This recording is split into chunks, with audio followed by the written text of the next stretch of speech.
Hey, hello everyone, and welcome to this episode of Tams Talks. We are now on episode 1 of series 5. Can't believe we've gotten this far, but we have. So welcome everyone. My name is Faiza. I'm a fourth year medical student at King's, and I'm quite proud to say that I am the Assistant Director of the Tams Network admin stream. So before we go into our talk today about what it's like to be involved in advocacy and medical politics as a medical student, let me just say a bit about what TAMS is and why we do what we do.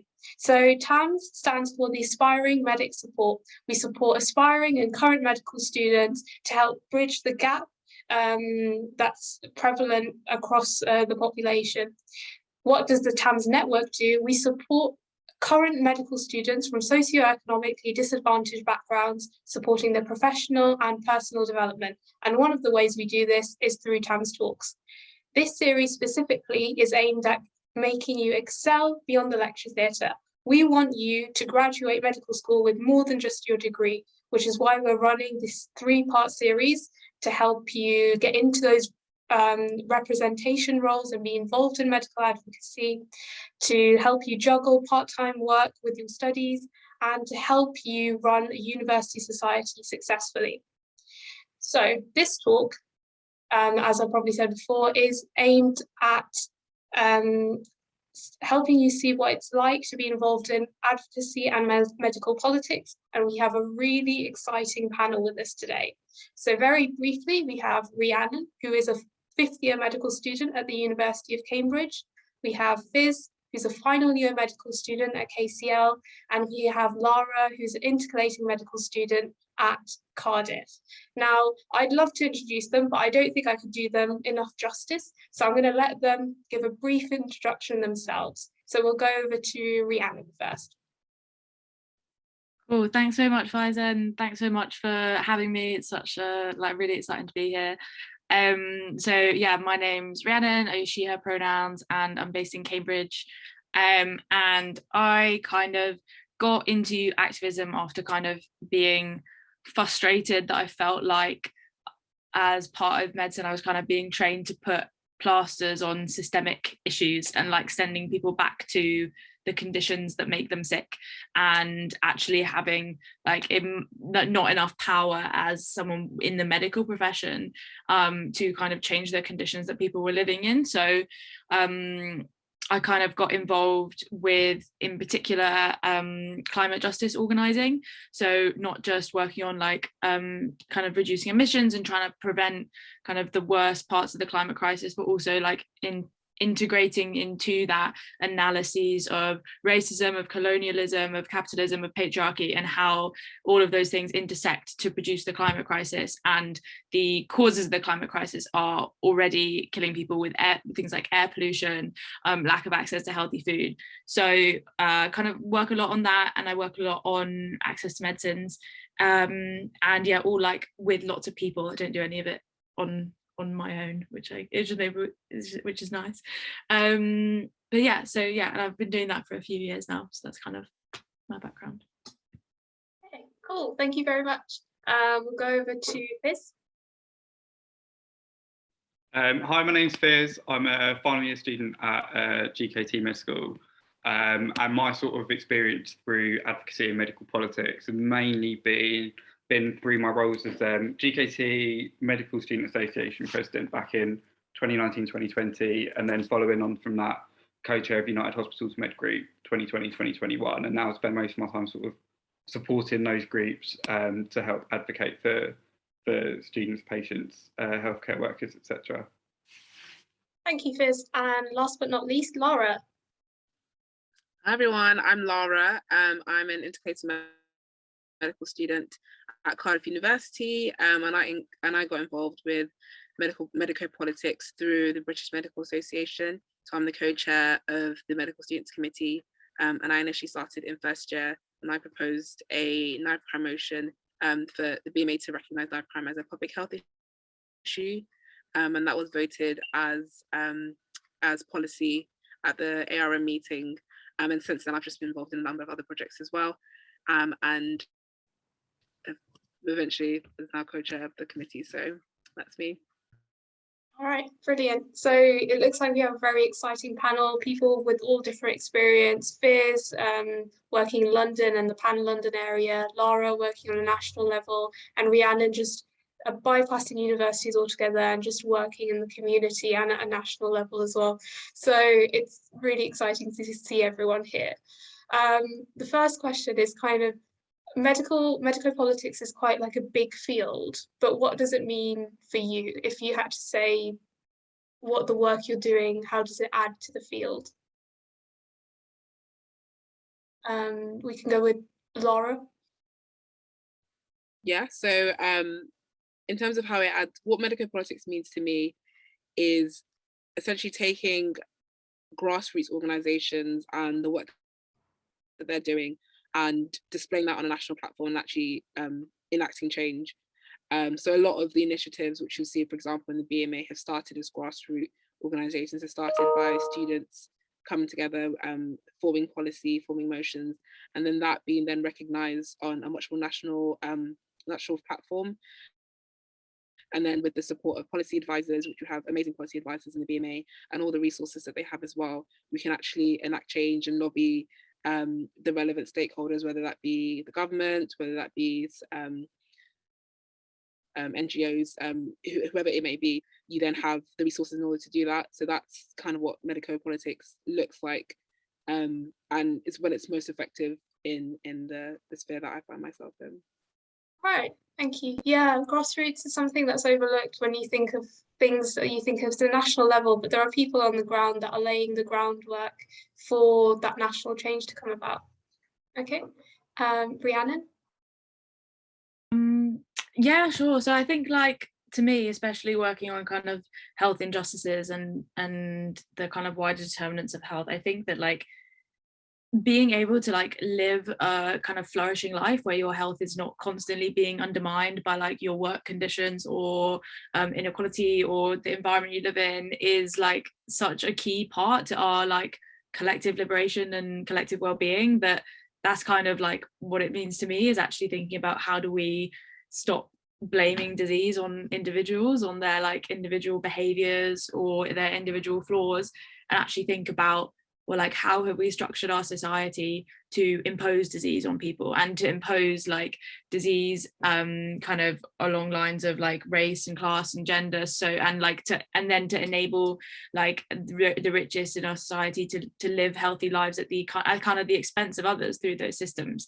So kind of that's what kind of medical or like health politics kind of means to me, is actually thinking about like how we create like systems of flourishing, not like systems that deprive us of our health. And in terms of like kind of adding to the field, I think that health lens and that health argument is really powerful when looking at systemic issues. And I think like mobilizing health workers and using like the health evidence and the really strong evidence behind actually like the need for radical change across a lot of our society is really useful. Like, so at the moment I work on like getting all the big health institutions like the Royal Colleges and the BMA to oppose oil and gas expansion in the UK and like promote retrofitting and renewables as like to tackle the climate crisis and fuel poverty, and using like those health arguments for them to weigh in on that national debate. Yeah, that's really good. Like in medical school they focus a lot on research, but not necessarily how you can use that research to bring about change. So that's an important area where medical politics comes into the fore. Fiz? I think quite similar to what Laura and Rhiannon said, sort of looking at the structures that are depriving people in the sphere of healthcare, and looking, for me, like medical politics is looking about how to go about changing this, and like Laura said, using grassroots bodies and actually starting from the bottom up, and using resources around you that work and resources that will help bring about change, and everything involved in that, how to do so, what works best, what works doesn't, and also really importantly amplifying voices that don't have a voice, or if not that, providing a platform for those that might not have one. So using your own resources and your team's resources or whoever it is you're with to help other people as well. Okay, brilliant. So I have a better idea of what medical advocacy and politics is, and why you guys went into it as well. So how did you find these opportunities? And then how did you have the confidence to like take them on? Anyone jump in? I don't mind. I don't mind jumping in first. I guess I sort of started with my roles from, I was personally ill during medical school in my early years, and felt that I didn't have a lot of support with that from the university. And from there, I started seeing, issues at my medical school that I wanted to change. And then from conversations just with other peers at medical school, learning that they've had similar experiences or experiences in different things that all relate back to the same sort of issue. And from there, I guess I thought that, someone's got to do something. And luckily, at the time, I was part of the MSA in a different role and saw how to go about doing it. So I was quite lucky in sort of being shown how to go about doing it with support and within a team. So it was never something of like having the confidence to do it myself, because it was never, just myself. That's kind of how I started. And just through societies at university, like I'm sure the people who are watching this are medical students or people who are going to be joining university soon. So there's obviously so many societies out there. And if there isn't a society for something that you're passionate about, you can just start that society at the end of the day, because there are always going to be like-minded people at uni. So starting from there, I guess, was the place that where I started looking at it from a university perspective. And whilst I was on the MSA, I was also part of the United Hospitals Med Group, which was a pan-London group that sort of tried to look at issues for students all across London, because if there's a problem at one medical school, the chances are it's going to be the same, in the others. And again, with that body, managed to help people from, all over London. And again, through these societies or through these roles, you meet other people or you meet other bodies and you make those contacts. Because most of the people you'll be, speaking to are all like-minded people that are passionate for either the same thing or similar things. So I guess that's how I kind of, got involved with it. Yeah, brilliant. Lara, do you have anything to add? Yeah, I would say in terms of getting involved with the BMA, hopefully you would have seen them at a fresher stand near you, if not they're on their way. But that was sort of having the that initial talk with the employment advisors at the BMA, looking at how I can get involved as a committee rep. And then through that way, just learning a bit more about the organisation, learning a bit more about how they work and their structures. And then from that, then moving on to leadership opportunities, and then looking at, and also like volunteering as well, is something that I did outside as well, which sort of supported a lot of the motions that I brought to the BMA and to conference as well. Don't underestimate the power of volunteering. Through doing that, you can network, meet, like you said, meet like-minded individuals, and representation matters. Like your views matter, and the people that you find yourself will have similar views to you, and some of them may have conflicting views to you, but that debate and that discussion is ongoing, and through that you'll see the best ways and to enact change. So best way to get involved, I would say, is volunteering and networking with people around you. Yeah, brilliant. Rhiannon? Yeah, I think like the only thing, I think there's like two really good summaries of like different pathways to getting involved. And I think like for me, it definitely started with uni societies and kind of like you were saying, and I think like as you kind of grow in skills and your knowledge, you might outgrow those societies, and that's like totally okay as well. Like as I got like more radical in my activism, I was like, okay, like I think I want to move on to like this society now, or like do like more international solidarity based work. So kind of you kind of grow through this work a lot, and different organizations are useful to like stay with throughout that whole time or to like move through. And I think, I think we have like a kind of definitely like a really individualizing culture of like, oh, this like one activist did this great thing, you know, whereas like almost all of these things are super collective efforts, and you know, like I'm only the sum of what other people have taken the time to teach me and to like mentor me through these organizations.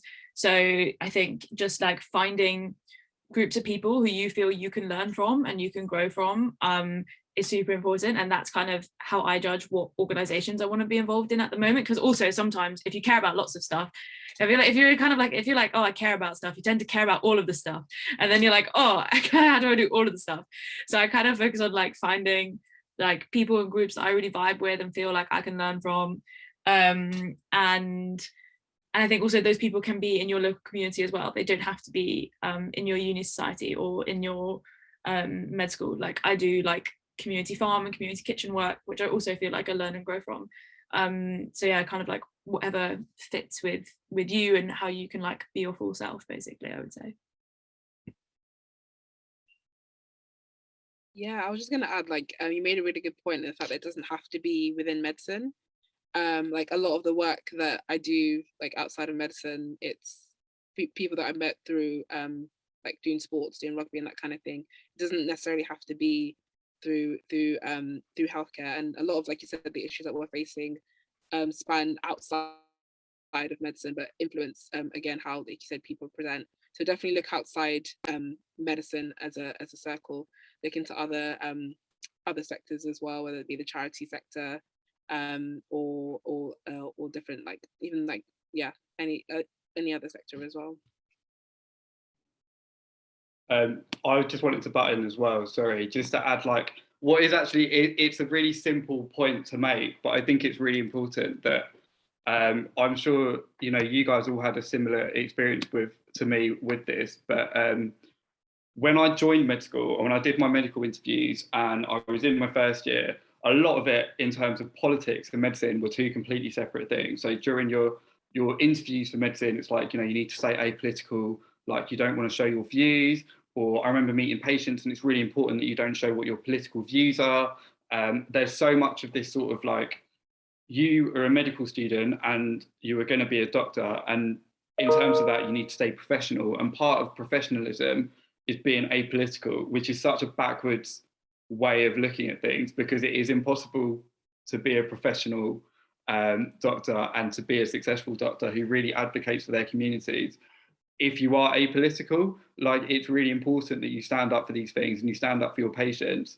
And I just want to make it really clear that and make sure that it's said, because it's such an important thing. And I know in my, you know, early years at med school, I found it really sort of uncomfortable to think that actually I'm not allowed to speak about these things, and if I do, that makes me a bad student or a bad future doctor. So yeah, I don't really have much more of a point, but just to like make it clear that that is, you know, really, really important to make sure you're doing that. Yeah, I totally agree with that. I definitely got the same thing. And like, you know, it's because like health is so political. Like every single political decision impacts our health. Like if this government is cutting universal credit, cutting free school meals, that's going to turn up in A&E and in primary care the next week. You know, so like the idea that we can be separate from politics, and politics doesn't just mean party politics either. And I think like you can be completely like loving and caring to your patients and like regardless of their political identity, but like the idea that like health is not political and that it's just this neutral science, I've definitely had that a lot. So yeah, really important point. Yeah, I definitely agree. The fact that by being political as a medical student and being involved in these issues and making your voice heard, you're going to benefit your student population, your patient population, and the population of the general community as a whole. So it's clear that through our actions, we can impact people. But how can being involved in this help you, your development, and how has it helped your careers so far?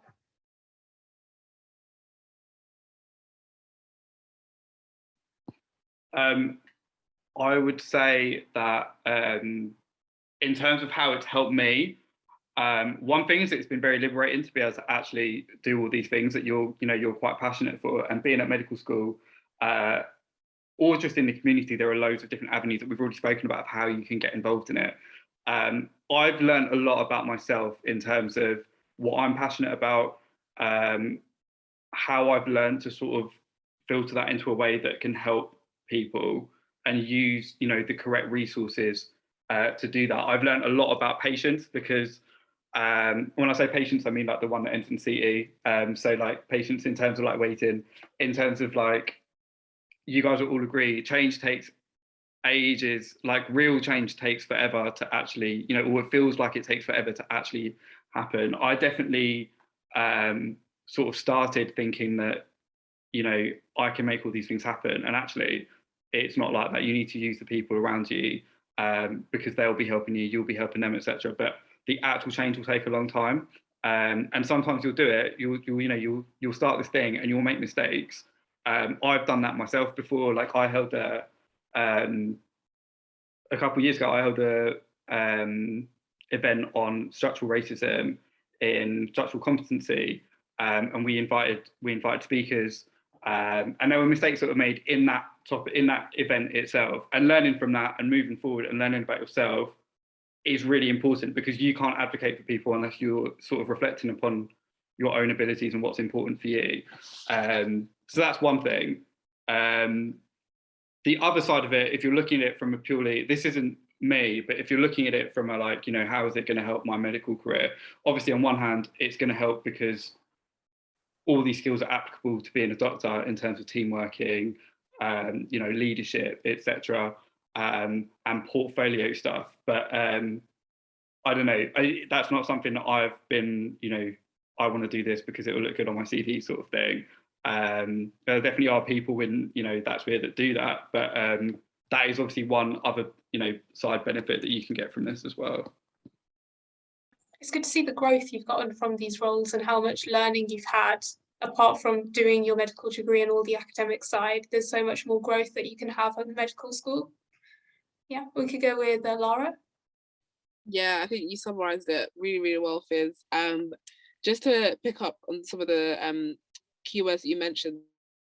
So like networking is something that I've really benefited from, because you just meet people, like we said, you meet like-minded people, you meet people, you go to events, you meet people from different organizations. A lot of the time, someone else has an idea, like you're trying to solve a problem, someone's already part of an organization that's working on that problem. I think I've learned a lot about leadership and what it actually means to be a leader. And I know we discussed like the Healthcare Leadership Academy. What it actually means to be a leader isn't necessarily being the loudest voice in the room. Sometimes I'll go to a meeting and I won't say anything, but I know that things are getting done and that action is being made. Knowing your role in your place and also make sure that people on your team are performing well and are succeeding. I think that's a leadership skill that I've learned, being part of quite a large committee. Patience, I completely agree. There have been things that we have been asking for a long time. There have been stakeholders that we've been lobbying with for a long time. But patience is really, really important. And also learning how to negotiate and understanding where the other party is coming from as well is really, really key to patience. In terms of mistakes, I think, yeah, you definitely learn from the mistakes that you make. And I had a point that I circled, I can't remember what it was. I think it was portfolio. I completely agree. There are people who, do certain roles for their portfolio, but that isn't something that should be neglected, particularly because like a lot of the work that we're doing, when like you have to be compensated for, particularly in work in like decolonizing the medical curriculum, anti-racism work. That work is tiring, it is exhausting, and you shouldn't feel like that you shouldn't have a reward back from it, like because you're giving your time, you're giving your resources, you're giving your knowledge, and that work can be draining. So it may not necessarily be a portfolio, it may just be like certificate of participation or something that helps you move further along in your career, because otherwise you would experience burnout, and then the purely incentive to continue, like that burden of just having to continue lobbying on matters shouldn't be just on the people who are from that particular group. They should be receiving something in return, and that's something that Khadija, my co-chair, and I have been working on, particularly with the National BAME Medical Students Working Group. So we're looking at making sure that students who are involved in grassroots organisations that want to change their curriculum, that want to challenge power structures in medicine, are being reimbursed for that activity, and the burden doesn't solely rely on them. So I just wanted to address that portfolio point, but definitely like there are loads of skills that you gain, and you summarized it really nicely. Yeah, for sure. And I think that point about like compensation and being recognized for knowledge and labor is so important. And I think I would add that I'm like a better clinical doctor because of the non-clinical activism work that I do. I think, you know, a lot of the time, like in particular with like over representation of like people from like quite privileged backgrounds in medicine, like medicine can be a bubble, and it can be like a bubble where like the world is how high you are on the ladder to consultancy, and you know, like the world's problems are outside of your remit, and like to me that always felt like really unnerving. And I think, you know, like being engaged in politics and actually like what it means to like help like build a better society, like those are difficult conversations, it's messy, it's hard work, but it's like a key part of what it means to be in community with people and to know people. And I think like you're a much better doctor by not glossing over those issues and not like pretending that medicine is this bubble where everyone just suddenly becomes sick for no apparent reason other than biology, or B, where like you as a doctor are immune to like wider societal injustices and inequalities, because obviously not, like and because they manifest in medicine in horrific ways. And I think that like one thing that I've learned a lot about, I do a lot of work with like activists fighting extractive industries in Latin America, and I think one thing I've learned a lot from them is like deconstructing some of that paternalistic narratives that you get in medicine. Everyone's like, oh, like you're a doctor, your patients, they don't know what they need, you can help them. Do you know what I mean? Like even with the whole like listening to patients more and stuff, like that paternalistic thing is still very there, whereas actually a lot of the time what's needed is kind of humility and deep listening. And like through international work in particular, like I've become like people have taught me a lot about solidarity and what it means to like work with people, not because you want to help them, but because like everyone's like liberation is connected, and like it's all like the same struggle in many ways. And yeah, I think that's a good counter lesson given a lot of what we're taught in medicine about patients. Yeah. So being involved in medico politics can actually make you a better doctor, and can help you improve the lives of patients at the same time as well. So that's pretty cool.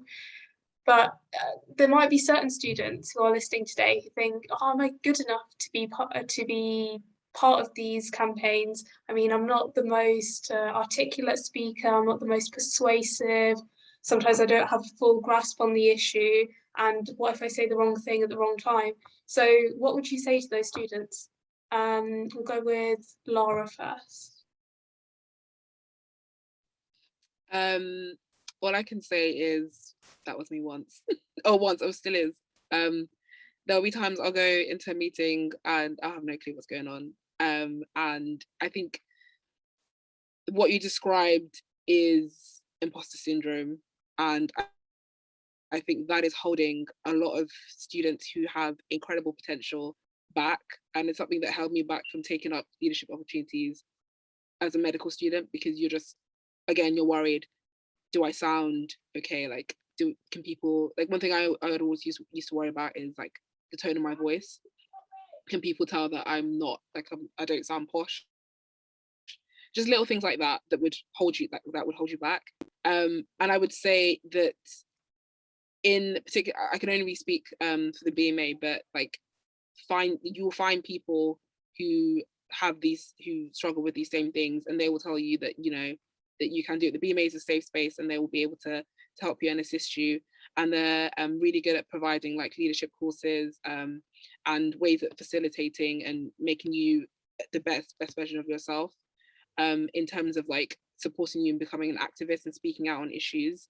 They do a number of workshops on things like that, and also recognizing that no one's expecting you to come ready-made. Like you're part of this organization to give, but also to learn as well. So yeah.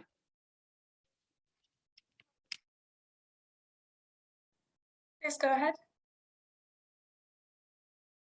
Yeah, I mean, I think you summed that up really well. I was trying to find this post on my phone by Jamila Jamil that she did the other day on imposter syndrome, which was like, for me, really accurate. She said something like, obviously everyone experiences imposter syndrome, and she kind of put it in she phrased it as like, imagine you've like crashed a wedding, like you're not expected to be there, but you're there now, so just like have as much fun, eat as much cake as you can, and just make the most of it, which I think is quite an accurate sort of representation of what to do. Like yeah, very similarly, I definitely still have imposter syndrome. I felt a little bit of imposter syndrome at the start of this call, like hearing how amazing, what Rhiannon's doing, what Lara's doing. But everyone brings their own experiences. Everyone has their own experiences, come from different backgrounds. I'm not sure if my Wi-Fi's cut out because everyone's moving really slowly. Oh no, You're okay. Carry on. So my bad. Yeah, so everyone's coming from different backgrounds. You will learn from other people, but the more you put in, the more you get out, and you definitely will, like, mistakes will happen. Like that does happen, but you learn from it. You get better. And in terms of like, not being the best speaker, not being, I think the really important one actually was like, I don't know enough about this topic. That's completely fine. There are obviously topics that you need to educate yourself on, like anybody needs to, but it's very fine to be like, do you know what? I don't know too much about this, but I know someone who does, and give them the platform to do the work. Similar to what Lara was saying, like, if she has a meeting, she won't necessarily be the person doing the most speaking, but she knows that things that, the right things are going and the wheels are turning. So I think the important thing is, like, part of being a leader and part of doing all this is recognizing your own limitations, because that can help bring about change as well.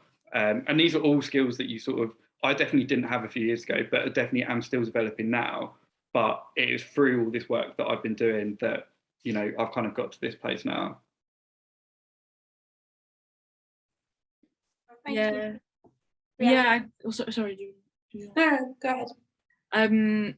Yeah, I definitely agree. And I think the only thing I'd add is that, like, there's lots of different roles in activism and political work. Like, the stuff that kind of people often see is like kind of like activist social media influencers or people who do lots of public speaking. But actually that's a really small fraction of the work that goes into political organizing. And like, basically wherever you feel that you can develop new skills, but also wherever you feel your skills are, there is a place for you in that work and in that political organizing. There's no such thing as like a perfect activist, and there's no such thing as like the right way to do activism and political advocacy. There's so many different ways depending on your interests and your experience. And I think nobody is an expert in all of the issues ever, but like, people, like, just caring is enough. Like, caring and being willing to learn and like taking that first step is enough, because we don't have time to wait for everybody to become experts in everything before we change this world. Like, it's got to change a lot, and it's a lot sooner than that. And I think in medicine we're so used to like hierarchies of knowledge and being like, oh, like this person knows more than you, this person knows more than you, have to like default to them. But actually, like, in the real world, outside of like the consultancy ladder, that's not how knowledge works. Like, everyone has different knowledge, lived experience and insights that they bring to this work, and like whatever yours are, they'll be valid and they'll grow as well. Yeah.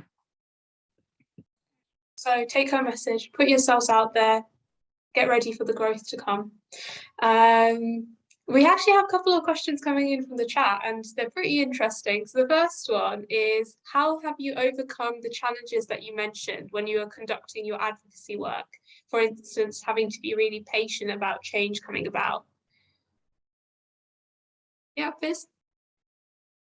For me, it's been getting help from the sort of teams that are there to support you, and also for me, on the MSA or in UH, we always had we were a team or a committee, so we supported each other. And I guess knowing that what you're doing is important, so like things will take time. And I don't know, I think for me, the main thing is definitely just having the support from other people, and getting advice from other people. Yeah, I know it's quite a short answer, but I think just using the people who are around you, because they, a lot of the time, they're your greatest resource. Short but helpful. A lot of people think of advocacy work, just you doing it, but you forget you're part of a team. Yeah, Lara? One thing I would add in terms of like being patient is celebrating the small wins. So like understanding that the big win is going to come, and it's not going to come for a while, but there are small wins that you can celebrate. So opening up a form of communication, setting up a group, producing a paper, getting a certain number of views on a paper. That those are examples of small wins that you can celebrate in anticipation for the big win, which is whatever, you know, it might be a change in culture, which will take a longer time to do. So I'll definitely say celebrate the small wins within your team as well, looking out to your team as well to support you. And just one thing I would also urge people to have a look at is Cotter's cycle of change, which is something that when we were looking at, okay, we know that the curriculum, we know that it's that it needs to be decolonized. How do we go about doing that? How do we decolonize the medical space? Looking at Cotter's cycle of change, we were able to at least map out the ways in which we would expect change to happen, and then look at the steps that we could use to implement that change. And celebrating the small wins is one of those steps, but also and so is also creating a strategic vision, and then also getting people alongside you. So there's different steps and there's challenges along the way, but I'll definitely say celebrating the small wins is really important in being patient, and also avoiding burnout as well, because you don't see the big change straight away. Yeah, for sure. And I think like when I was most prone to burnout was before I had a better understanding of theories of change. And I was like, why isn't it happening now? I did it already. I did a campaign. Why has it not happened? So, and I think like actually like something that's really important is like actually centering like joy and love in activism as well. Like it can be really easy to fall into like everything is bad, which I think a lot of the time, but then I like try and remind myself that like actually like our capacity to create a better world or to create like new worlds within this one is so great, and our capacity to like work together to change things, it's so beautiful. And I think like centering like joy and love is really important because it helps to stop you being burnt out. And there's like Adrienne Marie Brown does like amazing work on pleasure activism and like the joy of like being engaged and doing things that you're passionate about. So I'd really recommend people check it out, and actually like reading Adrienne Marie Brown has saved me from burnout many times. So yeah, that's what I would add, I think. Right, thank you. How did you guys avoid burnout, aside from celebrating the small wins along the way? Because medicine is quite onerous in itself, like the amount of stuff we have to read and remember and exams. On top of that, doing all this extra roles and work, which most of the time you aren't reimbursed for. How did you manage all that? Centering joy, like Rhiannon said, I think is really, really important. Setting boundaries for yourself is really important. One really simple thing that I did that took me months to actually do was stop reading emails after a certain time, because there'd be all these different like ideas that I had, or people that I'll email, or other people that'll be emailing me to tell me about these issues that, you know, they wanted to be looked at, for example. And I'd get home and then spend most of my time, every time that the email notification would pop off, it would genuinely cause me stress. And that was a big part of it. So really simple changes, like just turning off notifications or just deciding I'm not going to open my emails after a certain time, for me was a really big one. And another one was learning to say no. So like, I'm really, really bad at this. And I think maybe people who are involved in this sort of thing are all in that same sort of bubble, but like, I find saying no very difficult. So when people ask me, you know, can you get involved in this or can you help out with this? It's very easy to say yes to everything, and in doing so you're so spread out that you can't really lend your resources or help to the full effect that you could do, which will just end in a further cycle of sort of, I guess, burnout. So for me, setting boundaries is definitely like a really important thing for me.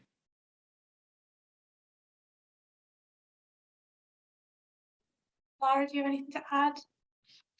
I think you mentioned some really important points. I think, again, saying no, I think as medical students, that's something that we just struggle to do. Like there's always going to be an extra clinic or whatever that we can go to.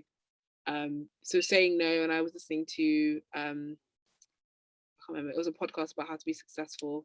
It's just escaped my mind, but essentially saying no but with a reason, so you don't feel as guilty saying it. So saying no because I think, oh, because I promised myself XYZ, I wasn't going to do this, and then it's much harder for people to come back at you for that. I would say having talking to people around you is really, really important, and having people who are doing the same thing as you, are in the same space, and actually talking about your space, talking about the space that you're in. Also, it's okay to take a break, like you said, taking a break from emails, but just like genuinely saying I'm taking a break, and then coming back more refreshed. Like I did that particularly during like the Black Lives Matter movement. I said no, Instagram no, Twitter no. I had to like remove all that because like I genuinely needed a break, and I know a lot of my friends also needed a break, and we created a space where we could talk, and really just talk about it, what we were feeling at that point in time. So yeah, definitely talking about stuff. Don't be afraid to say no, and definitely take a break. Nothing to add. Everything's good for Rhiannon. Okay. I've got a really good question coming up in the chat now. What is your favourite experience from the various advocacy roles that you've been part of? I'm actually very excited to hear the answer to this one. Maybe have a think, have a ponder.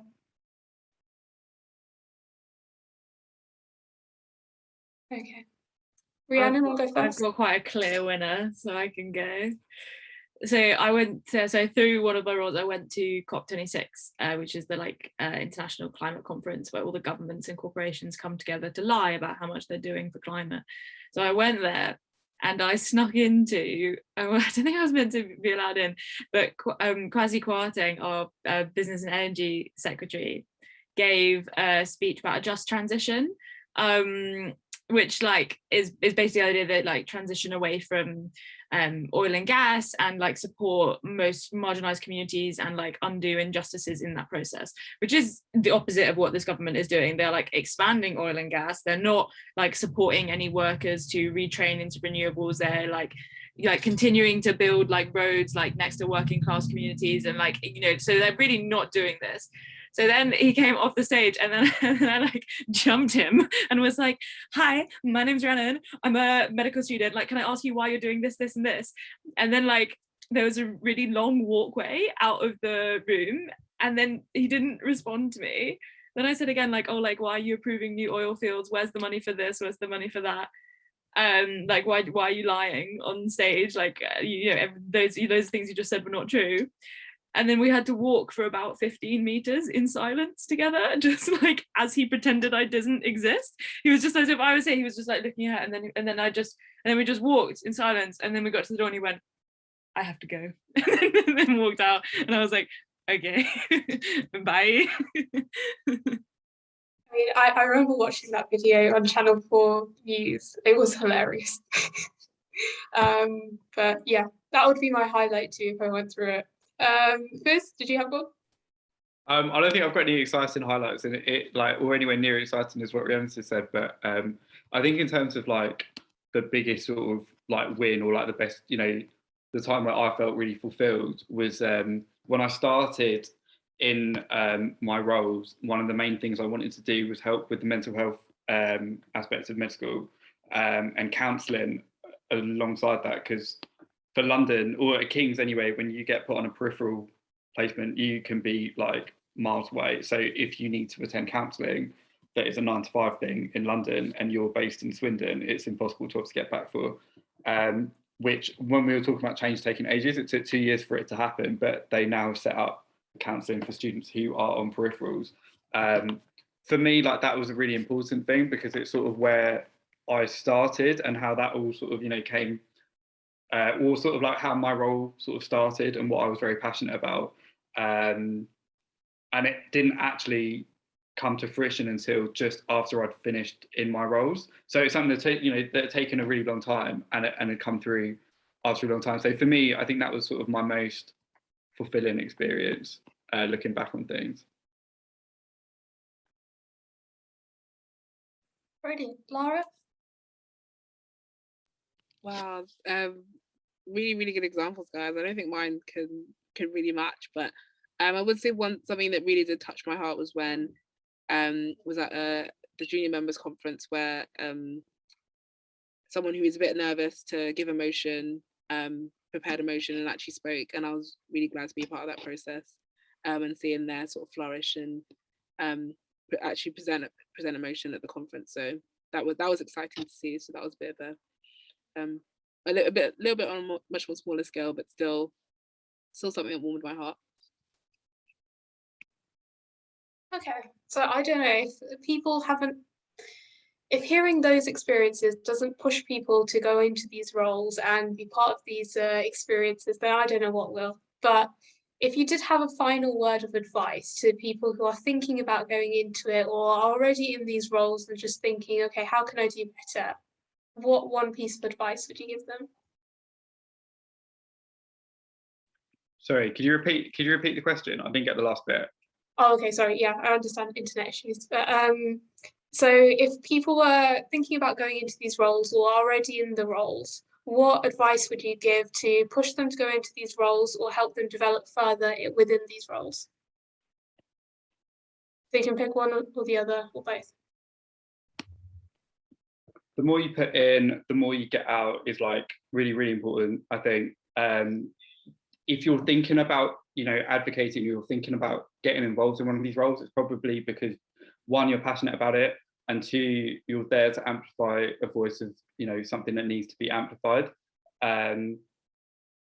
You're going to be, bringing about change. You're going to be bringing out good and effective change, and it's something that will be very fulfilling to you and something that will actually, benefit the general population. So whatever way you want to look at it, it's going to be positive. You're going to learn a lot about yourself. You're going to become a better doctor, and you're going to meet some amazing people. So there's lots of tips. Lots and lots of tips. Brilliant. Rhiannon? Yeah, I would say just like keep exploring. I think there's never going to be a point where you know all of the things, and that's super exciting to me. And like, so yeah, always like looking at like who is like leading the discourse in like a particular area, who's like bringing new ideas, like what can you learn from them, or like what's like an issue that maybe you like haven't considered how it intersects with what you're working on, like how can your work be more intersectional. Yeah, so just like keep an open and explorative mind, I think. Yeah, and I would just agree with what you just said in terms of like just keep on learning.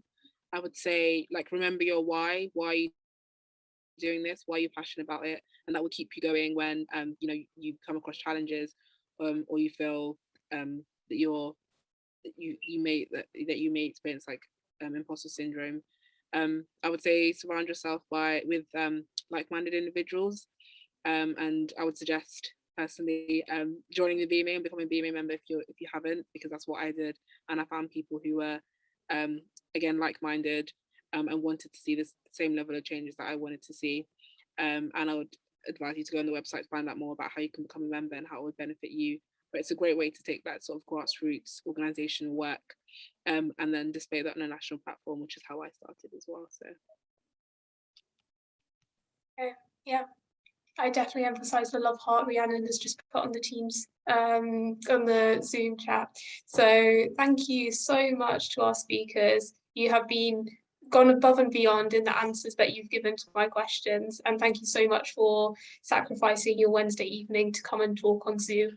Thank you so much to our sponsors, the MDU and HLA Ideas, and thank you so much to the team for organising this talk and the 2 talks to come. We're just going to play a short outro video to show you a bit more about how we can support you by you joining the Tams Network.